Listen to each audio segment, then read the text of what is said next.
this morning to share with you on key and pertinent matters. A pleasant good morning again. So, again, just share the live and tune into this program this morning as we continue to talk about so many things that is affecting us as a people.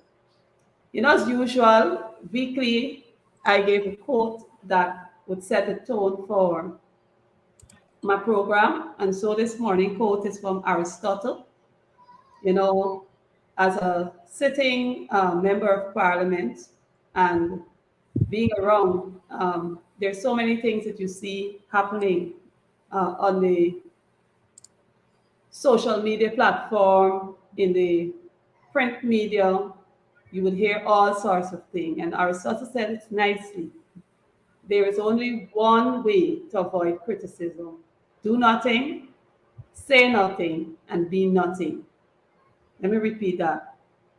There is only one way to avoid criticism. Do nothing, say nothing, be nothing. And when you look at all the negative comments that would normally come out from time to time, no matter what positive you will have posted or you will be engaged in, there's always that person who always spend time criticizing. And we know that there are persons who paid just to be critic. But to be critical. But this morning, I want to encourage you. Don't pay attention to criticism. So be something, say something, and do something. Just you, and you will continue to make a difference. So don't worry the critics. Their work is just to criticize. And indeed, it's a blessing to be up and about this Saturday morning to share with you. Good morning, Mr. Gordon. I have to bring you up to date with issues on the East Bank.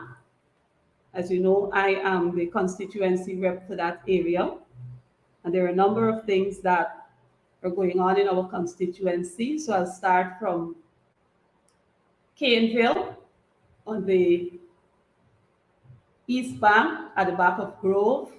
I will have visited that area during the week. And since 2020, I have been asking about the roads, the drains that had very tall weeds, taller than the houses, and persons were living there, and nothing seems to be done. I'm happy to report that some work is being done. Pigeon Street, which would have been one of the most deplorable roads in that area, where persons would have had to pay extra costs, transportation costs to get to traverse in and out, is finally being done. Well, as you would see there, the material has been thrown there and machines have been working. This section of the road, which most of the residents reside on, is the last part to be done. The smaller part of the road was done some weeks ago. And as a result of that, residents would have been complaining about the challenges they would have been facing from time to time going in and out. So we're happy to report that our road is being done. Some of the drains where the bush was so high, I noticed they're being cleaned. And so you can see from Caneville to Grove, the bridge area, you can walk over without fear of studying if a snake will crawl in your head because of the height of the bush there. Also, I want to bring you up to date with works being done at Covent Garden. I was in Covent Garden area. A number of roads are being done there. There's a concern about a particular bridge. Our residents have been saying it's been quite a while, a number of months, that a particular bridge is being built. We observed recently all the machines were removed. So they're wondering when this bridge will actually be completed, so that the residents will be able to use and maneuver in the area like they would have been accustomed to before.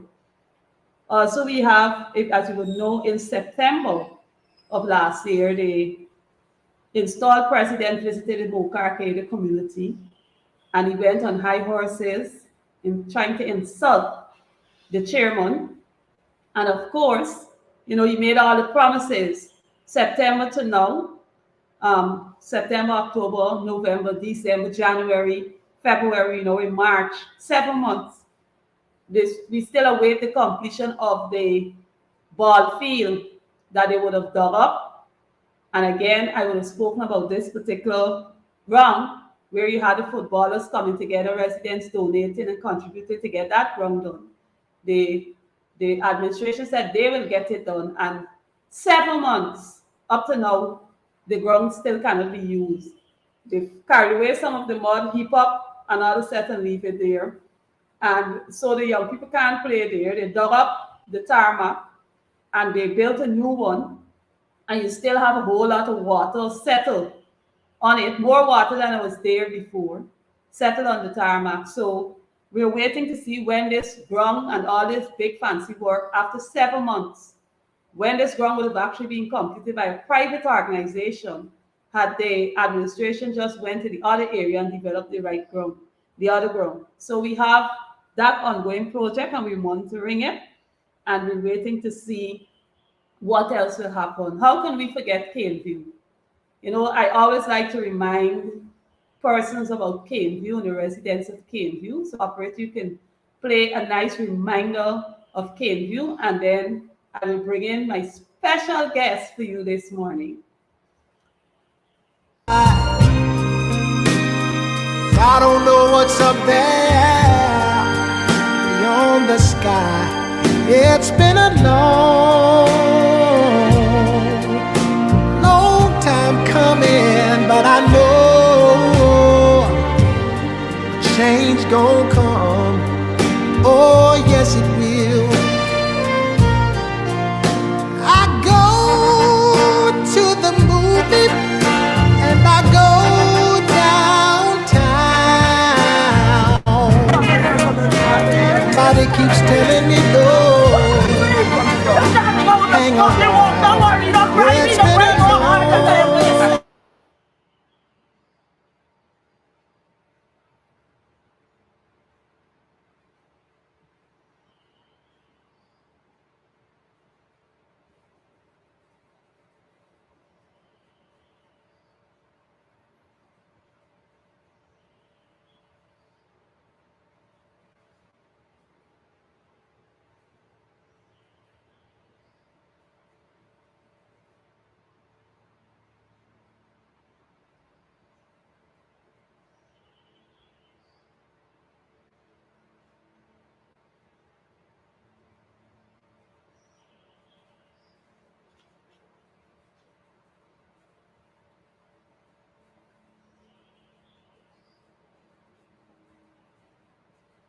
Thank you. So this morning we're happy to welcome my comrade, Honorable Ganesh Mahipaul, to the People's Representative Show this morning. Um, Ganesh, you're welcome to my program. Pleasant good morning to you. Thank you for having me, Nima. It's always good being here. I think this is my third appearance. So thank you for having me. A long overdue third appearance. Ganesh, I just played a video from KNView, and I'm quite sure you have some thoughts, a lot of things cause you to reflect. And even as we think about KNView, we have our PNCR office in Region 9 that would have been destroyed by the hands of the said PPPC regime. So over to you, Ganesh, this morning. I want you to take us through some of these challenges and how we're dealing with them. Thank you again, Nima. Let me say good morning to all your viewers, near and far, wherever we're reaching you. And I must say that when we talk about the disrespect and when we talk about the callous behavior of this regime, it stretches beyond what happened at Caneview, but one cannot help but to say that Caneview really and truly was heart wrenching, and it was act of an act that was totally inhumane, to say the least. But when we look at those vendors that were displaced at the East Street by the hospital area there, the Georgetown Public Hospital, that were vending for their livelihood and to send their children to school and so on. That is another act that was basically inhumane. And then you see the entire manner in which the poor people of this country are suffering and fighting to basically make a living so that they can equally have a place and live comfortably for themselves and their families. It bothers me personally as a representative of the people to know that the poor and vulnerable are treated with the most egregious of manner and in a disdain kind of a way. And it is terrible. And the fact of the matter, Nima, is that you have a government that has total disrespect for the rule of law. And the guardrails of our democracy keeps crumbling day by day. I don't even think we have a guardrail right now to protect our democracy. And perhaps the one that bothers me still is what happened at Region 4 the other day with the Yeah. flag raising exercise. Local democracy is enshrined in our constitution. That is written in this book that we're supposed to adore as Mhm. our law, as our supreme, the constitution. And whoever holds the office of government, they have to subject themselves to the constitution. Yeah. And the constitution clearly outlines in Article 71 to 78 that local democracy is paramount in our state. And the interference of central government is what is bothering me. You see, we can twist and turn the matter as much as we want, as the PPP is doing, to say that it was a program, that the chairman was the REO, the sessional chairman at the time was the REO, and the sessional chairman did not have that agenda item on his program. But the disrespect came when the REO that is appointed by central government assaulted the highest elected officer of the highest local democratic organ in our country. Mhm. Regional democratic councils, there are 10 of them in Guyana. And Yeah. that is the highest local democratic organ. After that, we have our NDCs and our municipalities and so on. And the regional chairman is elected by the people for the people. Yeah. And if he is elected, and I must tell you this too, Nima, Yes, Danny. in between councils, in between councils, council meetings, in between the council meetings, the chairman holds the authority of the council. Yes. The chairman holds the authority of the council. It's just like NDCs and municipalities. In Yeah. between council meetings, the chairman or Chairman. the mayor holds the authority of their council. So if the regional chairman taught it within his wisdom, observing the flag raising, and saw that it's a male dominated program, and spoke gloriously about oneness, togetherness, love, unity, working together, coming together, and building this nation, and so on. All of that the chairman said in his opening remarks. And then in his wisdom and impromptu, he called on a geographic member of parliament of Region 4 to give brief remarks. It does not matter whether it was on the program or not. The chairman of the region recognized that something can be done to show inclusiveness, to Yes. show togetherness, to show one people, one nation, one destiny. And then you had that barbaric act committed by an appointee of the government, Donald Gadraj, walking up, assaulting the chairman and grabbing the mic from his hands. He's a part of the PPP. And if the PPP cannot speak out against that egregious act, it means they're part and parcel of it. It means Yes, that they sir. embrace that kind of behavior and they're only talking about one Guyana. They're only talking about working for all the people, but their actions reflect a total disrespect to the local democratic organs act of this country, a total disrespect to the rules and regulations that govern regional administrations and Yeah. regional democratic councils, and a total disrespect to the guardrails of our democracy with no respect whatsoever for You, elected officials of this country. you know, Atrocious in its entirety. And Ganesh. Nima, before you Mhm. come in, let me make this final point before you come in. The government made no condemnation on this act. Absolutely none. Look at that. That Yeah. is callous behavior.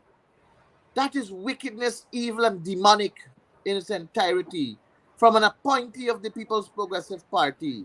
And they said nothing about it. Let me ask this question to them because I know they normally follow our programs. I know they normally tune in and they have their minions are doing all the mischief in the comment section and Mhm. so on. So how would they have reacted if a permanent secretary had grabbed a mic from a minister's hand? How would they have reacted? The REO of the region is really like a permanent secretary of a ministry because the accounting process of our country has ministries, departments, and regions. And Mhm. each one of these agencies, their accounting officer is the PS, the head of department, or the REO. And their political head happens to be a minister for ministry and Yeah. happens to be the regional chairman Mhm. for RDCs. So what you saw there is equivalent to a PS grabbing a mic Like from from a the minister, minister. putting a minister. How would they have reacted to that? We know how they would have reacted. The PS would have probably get sent home immediately Exactly. or sent to prison or something. Or Dismissed the minister might immediately. have pulled out a gun and hit them or something like that. They know, Ganesh, as you spoke there, these words, guardrails of democracy. Every time I hear that particular phrase, I want to know when the coalition was in government, we had a lot of that. Remember? These We people were were respectful, Nima. We huh? were respectful of the Right. local democratic system and the governance structure enshrined in our constitution. And we didn't selectively do work for people. No, We did most not select, we did definitely. across the country. We Hmm. represented and we ensured that we brought development across the country.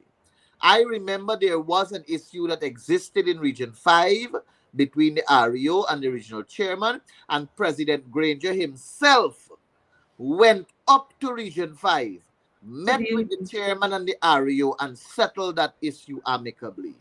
He didn't hear what the REO said and believed it and then say that the chairman was wrong or this was right and what's not. He took it upon himself, and that's where maturity comes in. That is where good leadership comes in. Yeah. That is where protecting the interests of the people of the region comes in. The president at the time, David Granger himself, went up to Region 5, sat Mhm. with the chairman, sat with the REO, settled the matter amicably, and moved forward. You wouldn't have that now, though. You No, can't it wouldn't have because, that. because the person who's sitting in the highest office is yet to find his first degree. So we will not have that from him. Most definitely. Ganesh, even as I look in the comments section, I see our viewers are really anxious to hear about the terroristic act of the destruction that was done to the Letem PNCR office on Region 9. Even as I peruse articles and views, persons were talking about so many things. Imagine a building that was established more years than the people who are at Cane View. And this administration, demonic interaction, went at midnight to destroy and broke down that building. What are your thoughts on that, Ganesh? I know it's a party we deal with it, but let's You talk about see, it. yes, but I want to tell you something, and I want to tell your viewers something. In this democracy that we are operating in, there's certain rules that are not necessarily written on paper, but there Mhm. is a common understanding that you don't, in this democracy, go after your opponents. So, the same way how the PNC does not go after the PPP in terms of their structure, in terms of their operation, in terms of their political work and so on at their political offices, the same way it is expected that they don't come after the PNC. That is an inherent, sacrosanct uh, rule in politics. And that was there long, long ago. I think Burnham and Chetty understood it very clearly. Mhm. And it shows maturity in the politics too. You see, must be the people must be allowed to hear from all the sides. The people must be given the opportunity to select who they want by way of their own choice, and not to be influenced by way of that kind of behavior breaking down the office of a political party, and let alone the main political party in this country. Had we done that to their office in Region 2, which is on government land, that office there is on government land too, that entire area where the Region 2 PPP office is Mhm. really and truly belongs to the government too. Whether they have title for it or whether they have ownership and so on, the fact of the matter is that how they got it, of course, may have been through their own political powers that be, which was in office at the time. But you have the fire station, you have government houses, you have a school, you have a series of government places there, Mhm. that of which that office is on a piece of land there too. You have like Chairman Faber, Julius Faber in Lenora. He's the only person living on a piece of land that is within a government set 2. You have the hospital over one side, government houses on the other side, NIS building, early childhood center, and the likes. How they got it is another story. But you have a People's National Congress Reform Office sitting there for in excess of 30 years. And you went and broke it down. There is the allegation of you stealing what was inside. I know that the party is doing their own internal investigation, and I know that they're still coming up with the final decision on how they will treat with this matter. But the action of the PPP there was really saying to us that this is an act of war. Yeah. They're actually saying to the PNC, "Come, let us fight." They're actually saying, "Come, let us get raucous.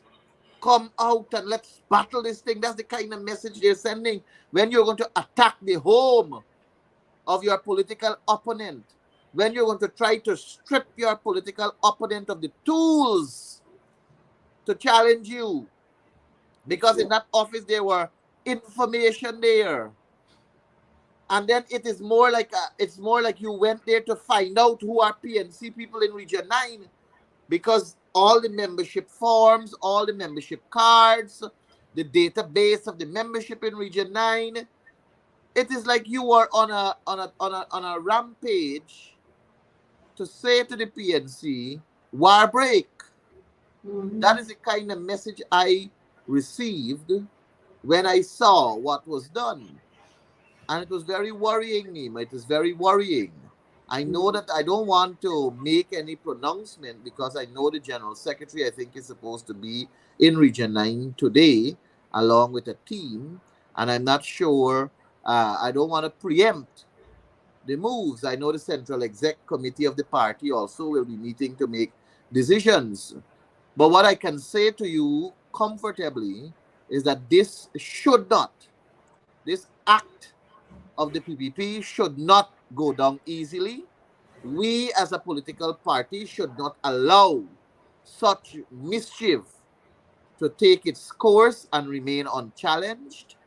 And I want to call on the People's National Congress reform members to speak up and speak out against this kind of behavior. In no other country would you find a political party sitting in government attacking their main political opponent in this manner.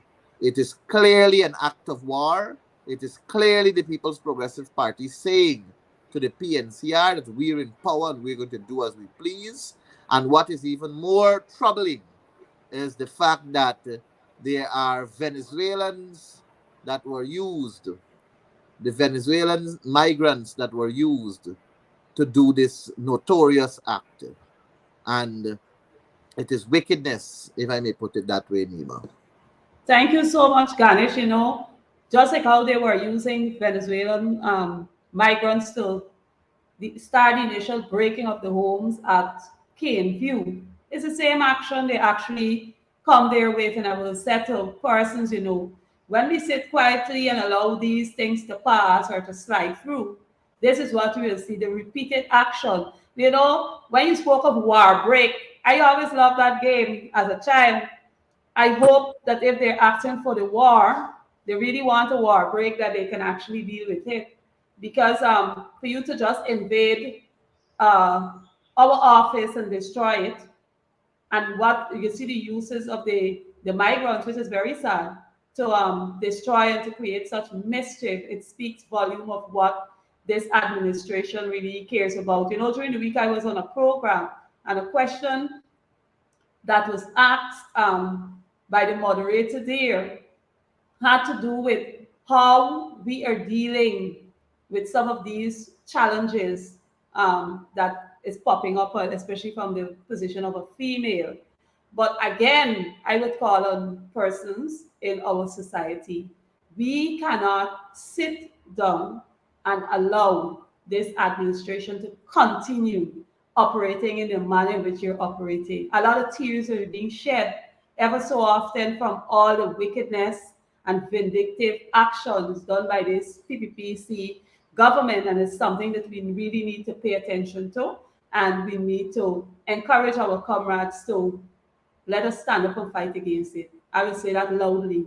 We have to stand up and fight against it. Ganesh, before I bring my program to a close, I would give you an opportunity to give some words of hope and encouragement to our viewers, even as we, as members of Parliament and members of the PNCR Extension Coalition, as we continue to work in the interest of our people and the development of this country. What encouraging words can you give to them before you come off the program this morning? The power is in your hands. The power is in the hands of the people of this country. The power is in the hands of every voter in this country. They have that fundamental right to decide whether we move together as a people or whether we fall as a people. And the way the People's Progressive Party is operating now, without a doubt, is heading down the direction of us falling apart. Yeah. We have a country right now where the rich is getting richer and the poor are getting poorer. And we can make a decision at the next election to decide whether we want that to continue or not. I say to the viewers that you have an equal role to play in all of this. It is not just the job of Nima Flubes or Ganesh Mahipaul or Amanza Walton Desir or Roycedale Ford or whoever you want to say is your leader and your representative in your respective regions. It is not them alone. It is not the People's National Congress reform alone. It is not the Alliance for Change alone. All of us have a very important role to play. And even you who are at home looking at this program, the role you can play is to speak to your neighbor and educate him or her. Speak to your colleagues, speak to your friends, speak to everyone, and spread the word so that they can know what is happening. And when that fateful day comes, where you will be required to put your X where it matters the most, you must be able to decide to vote for change and remove the People's Progressive Party from office and put the APNU AFC back in office, where we can guarantee the continuity of bringing a good life to all Guyanese and not just a Yes. select few. The People's Progressive Party is all about friends, families, and favorites. The APNU AFC is all about all Guyana. The APNU AFC is about one people, one nation, one destiny. The APNU AFC believes in equitable distribution of our resources, respect for the lowest and the highest, and treating people in a manner of respect, bringing us together on an umbrella of love, unity, and togetherness. And I appeal to you, the viewers of this program, to recognize that you had the APNU AFC from 2015 to 2020, where there was equal distribution and equitable distribution of the resources of this nation. Now we have resources that are only going to friends, families, and favorites. Make the right choice at the next elections and vote the People's Progressive Party out of government. Thank you very much, Nima. Thank you so much, Comrade Mahipaul, for waking up, and do enjoy the rest of your day. My viewers definitely enjoy listening to you and you sharing your information. To my viewers this morning, I want to say thanks all to all of you for tuning in. Let us remember, as what Aristotle would have said, there's only one way to avoid criticism: do nothing, say nothing, and be nothing. I want to encourage you this morning not to be doing nothing, but do something, say something, and be something, and ignore the criticism. Do enjoy the rest of your day, and God bless you. Goodbye.